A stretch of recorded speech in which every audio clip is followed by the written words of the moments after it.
Le grand direct de la santé. Jean-Marc Morandini. Les alicaments sont à la mode et envahissent les rayons dans les supermarchés, mais ces super aliments qui ne seraient bons pour notre santé ou pas. Ça veut rien dire ce que je dis parce que je suis trompé dans ma phrase. Mais ces super aliments qui seraient bons pour notre santé sont-ils vraiment efficaces? Voilà, ça c'est dans l'ordre. Ou s'agit-il d'une recette marketing pour nous vendre des produits plus chers? Docteur Jean-Michel Cohen, vous allez répondre à ces questions. D'abord, alicament, c'est quoi?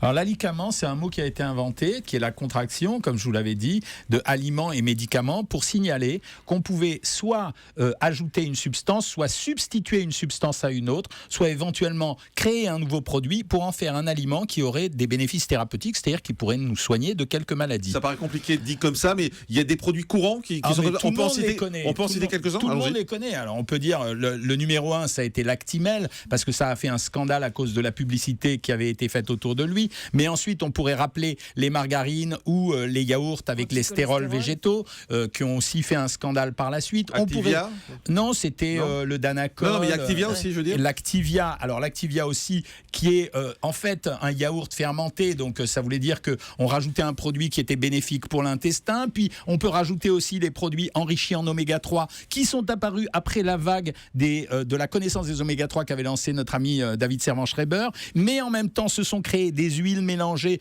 pour faire des huiles oméga 3, oméga 6, etc. Et la liste s'allonge progressivement puisqu'on a toute une catégorie de gens qui vont utiliser pour soigner soit des symptômes fonctionnels, c'est-à-dire des petits inconforts qu'ils ont, soit des maladies, qui vont utiliser des produits comme par exemple les biscuits enrichis en fibres, les laits qui sont enrichis en vitamine D, ceux qui sont pauvres en lactose. Et finalement, ça a fabriqué une classe d'aliments. Ah oui, il y en a beaucoup finalement, voilà, des produits qui sont des alicaments. Voilà, il y en a beaucoup qui ont fabriqué une classe thérapeutique. Le vrai scandale est né non pas de l'efficacité ou non-efficacité de ces produits, il est né des publicités excessives qui ont été faites pour ces produits. Prenons l'exemple typique de l'Actimel. Tout le monde s'est insurgé. Pourquoi? Parce que en Italie, je crois que c'est en Italie, la publicité c'était l'enfant se roulait dans un bac à sable et on disait à la mère: pas de souci, si vous voulez éviter les microbes, donnez-lui un petit Actimel, il va guérir. Et là, on ne s'intéressait pas aux bénéfices thérapeutiques du produit, on décriait la publicité. Dans la réalité, face à ça, les associations de consommateurs ont protesté en disant ces publicités sont excessives,